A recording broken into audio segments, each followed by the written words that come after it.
Bonjour et bienvenue à tous et à toutes sur ma chaîne.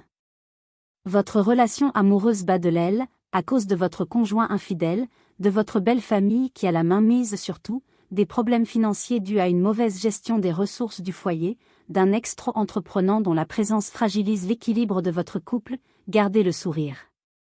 Ce guide pratique pourrait bien être la solution à vos problèmes du moment. Il regroupe 18 thèmes en lien avec les difficultés, habituellement rencontrés au sein des différents ménages, et contient de judicieux conseils, qui vous aideront assurément à y voir plus clair. Le livret est actuellement disponible en e-book, en version française, anglaise et allemande, et se vend au prix spécial de 10 €. Pour toutes les personnes intéressées, vous pouvez maintenant faire vos paiements, via PayPal, en lisant les indications écrites, dans le commentaire épinglé sous cette vidéo. Bonne écoute. 13e épisode.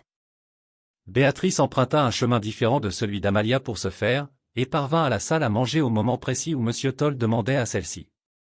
Béatrice n'est pas avec toi? Elle est partie te chercher pourtant, il y a un petit moment déjà. Je suis là mon chéri. Lança Béatrice en refaisant surface. Tu sais bien que ta demeure est aussi vaste qu'un camp de concentration. J'ai encore été étourdie, et je crois que je me suis perdue. Confia-t-elle platement, tandis que son regard croisait celui d'Amalia suspicieuse. Ce n'est pas bien grave. Tu t'habitueras. Déclara Amidou en portant sa main à ses lèvres. Prends place. Nous allons dîner à présent. Toutes les personnes présentes se servirent à tour de rôle, et se mirent à déguster le repas en silence. M. Toll entama ensuite la discussion avec son ami, tandis que les autres membres de la famille échangèrent sur les détails du deuil, et des funérailles à venir. Béatrice, qui avait perdu l'appétit, depuis qu'elle avait surpris la conversation téléphonique d'Amalia de tout à l'heure, gardait les yeux rivés sur cette dernière, tout en se demandant intérieurement, qui pouvait bien être cette personne avec qui elle venait de parler secrètement. Elle refréna son envie de tout raconter à M. Toll, faute de preuves. Heureusement, en fin de soirée, alors que toute la famille se trouvait désormais au salon, à prendre l'apéritif avant d'aller se coucher, une situation fortuite se produisit. Béatrice renversa accidentellement son verre de vin sur les vêtements d'Amalia qui pesta furieusement. Ne peux-tu pas faire attention, espèce d'idiote? Oh. Je suis vraiment désolée. S'excusa platement Béatrice, en s'empressant d'essuyer le liquide répandu sur elle, avec le papier mouchoir qu'elle avait dans les mains. Amalia. Tu devrais te montrer moins irritable, et plus respectueuse envers Béatrice. Fit remarquer M. Toll, à qui la scène n'avait pas échappé. Elle s'est montrée maladroite, mais ça peut arriver à tout le monde. Réprimanda-t-il sévèrement. Évidemment, monsieur Toll. Pardonnez mon attitude grossière. Je n'ai pas voulu être inconvenante. Confia Amalia contrite. Vas-y donc dans la chambre de Myriam, et trouve-toi un vêtement de rechange, pour remplacer celui-ci qui a été taché. Enjoignit-il d'un ton plus calme. Bien sûr, monsieur. Acquiesça poliment Amalia, avant de tourner les talons, pour se diriger vers l'étage. Est-ce que ça va? Demanda Amidou aimablement, aussitôt qu'Amalia fut partie. Oui, ça va. Mais il faut que je me rende à la toilette tout de suite, car j'ai un besoin pressant. J'espère que cela ne te dérange pas, demanda Béatrice gentiment. Pas du tout. Vas-y et surtout prends ton temps. Répliqua Amidou d'un ton rassurant. Merci mon chéri. La minute d'après, Béatrice suivit les pas d'Amalia à l'étage, et se déplaça de manière aussi discrète et naturelle que possible. Par chance, elle ne chercha pas longtemps, et finit par identifier la porte de la chambre de Myriam, parmi toutes celles figurant au premier niveau. Elle l'ouvrit lentement, mais n'aperçut Amalia nulle part. Le bruit du jet d'eau qui coulait, lui fit comprendre que cette dernière était à l'intérieur de la salle de bain, dont la porte intermédiaire était restée légèrement entr'ouverte. Un peu fébrile, Béatrice passa au peigne fin la chambre, et finit par trouver le téléphone d'Amalia, sur la table de chevet du lit de Myriam. Elle s'en empara, et consulta l'ensemble des appels et messages passés, et reçus les 6 dernières semaines. Son sang se glaça à la vue du nom du destinataire, avec qui Amalia avait rendez-vous le lendemain. Sans perdre de temps, elle copia rapidement l'ensemble des messages qu'elle jugea compromettants, et les transféra dans son téléphone personnel, puis remit le cellulaire à sa place, et quitta la pièce furtivement. Elle sursauta lorsqu'elle rencontra Malik au bout du couloir. Il l'observa avec curiosité, tandis qu'elle approchait dans sa direction, pour se rendre au rez-de-chaussée. Mademoiselle est Palais. S'exclama-t-il étonné. Que faites-vous là? Les toilettes pour visiteurs se trouvent en bas. Rappela-t-il méfiant. Je sais. Rétorqua-t-elle mal à l'aise. Votre patron m'a proposé de passer la nuit ici ce soir. Alors, je voulais juste lui préparer une petite surprise, qui l'aiderait à mieux se détendre durant la nuit. Oh. Désolé, je l'ignorais. Avez-vous obtenu ce dont vous aviez besoin? Oui, totalement. Rassura Béatrice avec un sourire. Je vous remercie. Ces huiles essentielles feront parfaitement l'affaire. Affirma-t-elle en montrant les 2 bouteilles, chippées dans la chambre de Myriam, et reposant dans ses mains.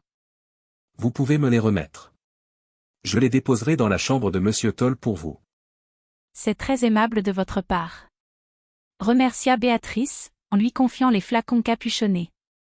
Je vais rejoindre votre patron au salon à présent. Il vous y attend.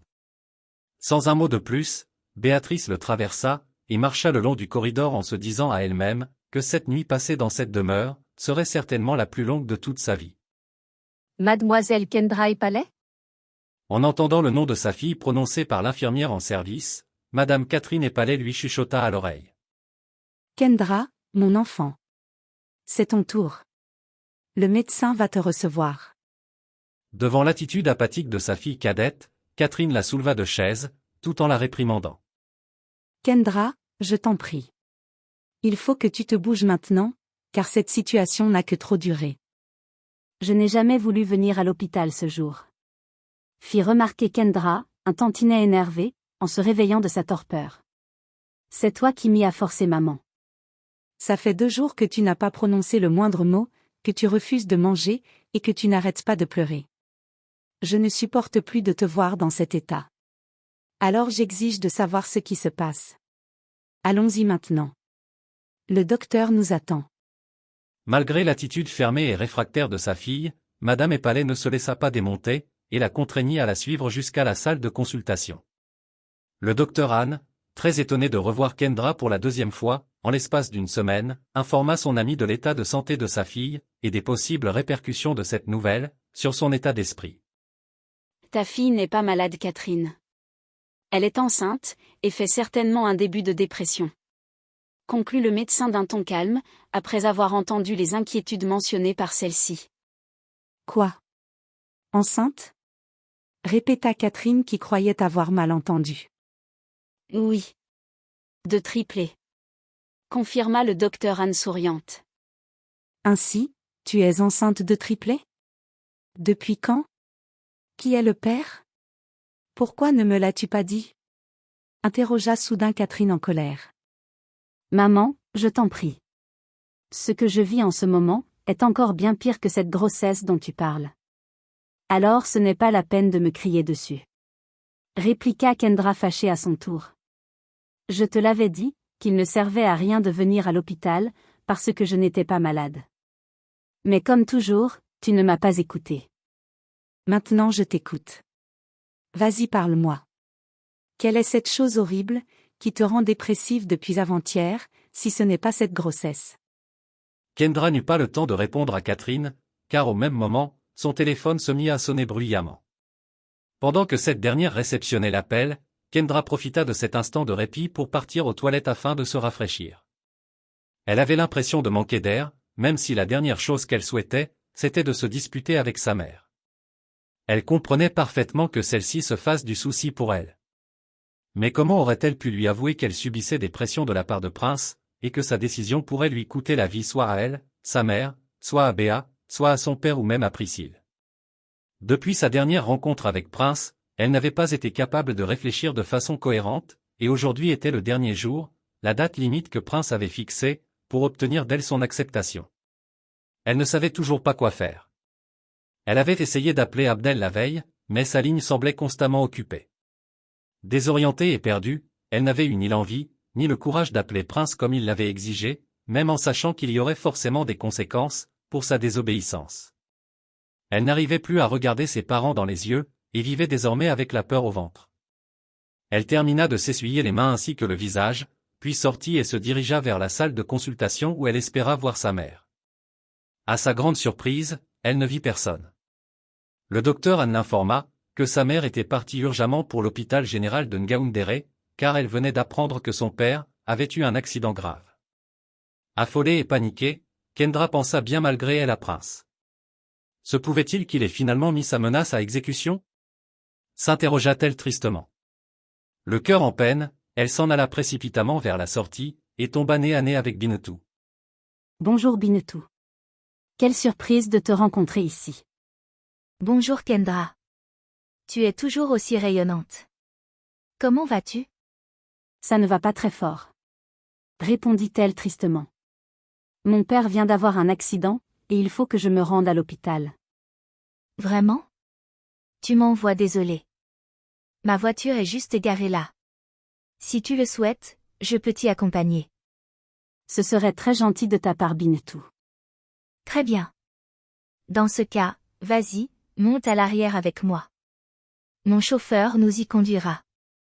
Reconnaissante, Kendra grimpa à l'intérieur du véhicule, aux côtés de Bintou, et soupira d'aisance se calant confortablement dans le siège, jusqu'à ce qu'elle entende son interlocutrice ordonner au chauffeur. Conduis-nous au bercail. Ne comprenant pas le sens de cet ordre, Kendra leva les yeux vers le chauffeur, et son regard croisa celui d'Ali dans le rétroviseur. Elle aurait reconnu ses yeux ensanglantés, ainsi que son énorme balafre sur la joue entremille. Au même moment, les portières se bloquèrent automatiquement, et la voiture s'élança sur la route, en direction d'une destination inconnue de Kendra. Bintou. Mais que signifie tout ceci? Demanda-t-elle atterrée, en tirant frénétiquement sur la portière, pour tenter de l'ouvrir. Calme-toi. Tout sera bientôt terminé. Répliqua Bintou d'un ton froid, avant de lui injecter un sérum à l'épaule. L'instant d'après, ce fut le trou noir. Le même jour, à Tongo, matin des funérailles de Myriam. Toutes mes condoléances monsieur Toll. Nous compatissons à votre douleur, car Myriam était comme une fille pour nous. Debout près d'Amidou, Béatrice suivait puis guidait avec gentillesse chaque invité présent à ce cocktail funéraire. C'était une cérémonie privée, que ce dernier avait volontairement restreint aux proches et amis privilégiés. L'enterrement de Myriam avait eu lieu la veille en fin d'après-midi, et la plupart des personnes présentes lors de l'événement s'étaient montrées respectueux des circonstances. Je vous remercie de votre présence et de votre sollicitude. Répondait inlassablement Amidou d'un ton bienveillant. Le vieil homme procéda ainsi pendant au moins une bonne heure, et accueillit à tour de rôle chaque membre de l'assemblée, jusqu'à ce que le nombre de convives attendus, dont les noms figuraient sur la liste soit atteint. Le service religieux s'ensuivit, et le prêtre désigné pour l'occasion présida durant 3/4 d'heure, une courte messe d'action de grâce pour la famille éplorée. Des musiques et cantiques religieux furent par la suite joués à fond sonore puis, l'accès libre au buffet fut annoncé. Un peu plus tard dans la journée, alors que les personnes présentes se retiraient peu à peu pour retourner chez eux, Malik vint murmurer discrètement un mot à l'oreille d'Amidou, qui ne put s'empêcher de demander. « Il est ici ?» Malik acquiesça d'un signe de tête, et Amidou lança de nouveau. « Faites-le patienter à l'intérieur de mon bureau, et empruntez la porte arrière pour vous y rendre. » À vos ordres monsieur. Que voulait Malik? Demanda Béatrice, après que l'homme de main fut parti. Il voulait m'informer qu'Abdel est ici, et qu'il souhaite s'entretenir avec moi. Mon chéri, les invités sont tous partis. Permets-moi de prendre part à votre discussion. Sollicita Béatrice avec douceur. Non Béatrice. Refusa monsieur Toll calmement. Je ne veux pas que tu sois mêlé de près ou de loin, à toutes les horreurs qui pourraient sortir de cet échange. Amidou, je t'en prie. Fais-moi confiance. Supplia tendrement la jeune femme. Il est important que je sois présente au cours de cette discussion. Insista-t-elle. D'accord. Viens avec moi. Bonsoir monsieur Toll. Bonsoir mademoiselle et Palais. Bonsoir Abdel. Répondirent ses interlocuteurs en chœur. Si j'ai accepté de te recevoir aujourd'hui, c'est en grande partie à cause de Béatrice. Alors va droit au but, et dis-moi pourquoi tu es là. Conseilla monsieur Toll sans détour. Je sais que le sentiment de confiance qui existait entre nous, s'est un peu effrité ces dernières semaines. C'est la raison pour laquelle, je suis venu rétablir la vérité, et te dire que contrairement à ce que tu pensais, le traître que tu abrites sous ton toit, n'est pas moi, mais Amalia. Amalia ne me trahirait jamais. Répliqua monsieur Toll imperturbable. C'est un enfant que je côtoie depuis près de 26 ans, et que je considère comme ma propre fille. Je le sais bien, et je ne me serais jamais permis de lancer la moindre accusation contre elle devant toi, si je n'avais pas eu des informations factuelles, corroborant mes dires. De quoi s'agit-il? Il s'agit de conversations téléphoniques enregistrées entre Amalia et moi, dans lesquelles elle me signifie clairement son attirance pour moi, avant, pendant et après ma relation avec Myriam. De messages textes échangés avec ma demi-sœur Bintou dans lesquels elle planifie la mort prétendument accidentelle de Myriam, dans le but de ternir ma réputation et de vous mettre en conflit avec moi, après que j'ai refusé de céder à ses avances. De courriels attestant de pots de vin qu'elle a reçus, le lendemain du jour où Myriam est décédée. Ainsi que de photos prises d'elle avec Bintou lui remettant un passeport valide, ainsi qu'une réservation de vol pour l'étranger, et dont le départ est prévu pour ce soir. Toutes ces informations se trouvent à l'intérieur de cette chemise, que j'ai apportée expressément pour vous. Monsieur Toll s'empara du porte-document qu'il détacha, et parcourut lentement. À mesure qu'il lisait et prenait connaissance des renseignements qui s'y trouvaient, Béatrice regarda avec tristesse, son visage si serein d'habitude, se décomposer. Depuis quand es-tu au courant de cette trahison? Interrogea Monsieur Toll, en fixant Abdel du regard. Cela fait un moment que j'avais des soupçons, mais ce n'est qu'hier que j'ai pu compléter tous les éléments de preuve contre elle, grâce à un courrier qui m'a été envoyé anonymement. Cette Bintou avec qui elle s'est liée d'amitié, pour planifier cet acte immonde, que veut-elle? Et pour quelle raison a-t-elle décidé de s'en prendre à ma fille? Le sais-tu? Pour Bintou, Myriam n'a été qu'un dommage collatéral. Celui à qui elle souhaitait faire du tort, c'est moi. Je crois qu'elle me rend responsable du suicide de sa mère, qui a eu lieu l'année dernière, et s'en est inspirée pour orchestrer cette tragédie, dans l'unique but de me désavouer aux yeux de mon père, de mes partenaires d'affaires, et de la société en général. Elle voulait faire de moi un paria, exactement comme sa mère l'a été, lorsqu'elle a tout perdu après mon retour. Après avoir écouté attentivement tout ce qu'Abdel venait de dire, Monsieur Toll décrocha son téléphone, et ordonna d'un ton sec. Malik. Trouve Amalia, et ramène-la dans mon bureau, immédiatement. La seconde d'après, il raccrocha et demanda une fois de plus à Abdel. Où se terre ta demi-sœur? Je veux son adresse. Mon père me renierait s'il apprenait que je t'ai donné une information pareille, en sachant pertinemment ce que tu comptes en faire. Souligna Abdel d'une voix ferme. De plus, je sais maintenant que c'est toi, qui te caches derrière la libération anticipée de Prince de prison. Que le vol de preuves fournies à son dossier était l'un de tes stratagèmes, pour encourager la cour à le disculper. Alors, je te propose un marché. Si tu acceptes de faire réapparaître les preuves incriminant Prince, afin que lors de sa prochaine audience, il soit condamné à perpétuité, comme il aurait dû l'être, et que tu mets fin au projet retors que toi et lui planifiez contre moi et Kendra, je te livrerai Bintou et toute sa clique sur un plateau d'argent. Mais attention, ceci devra rester notre secret. Ni mon père, ni Kendra ne devront jamais le savoir. Qu'en dis-tu? Après un court instant de réflexion, Monsieur Toll déclara à voix haute. D'accord. Marché conclu. C'est toujours un plaisir de faire affaire avec toi. Conclut Abdel en scellant leur accord, par un vigoureux serrage de main, effectué sous le regard rassuré de Béatrice. Merci d'avoir regardé cette vidéo jusqu'à la fin. Si vous avez aimé, veuillez mettre des pouces bleus, partager et vous abonner. C'est un geste simple qui est apprécié, et qui nous encourage à vous produire d'autres belles histoires comme celle-ci.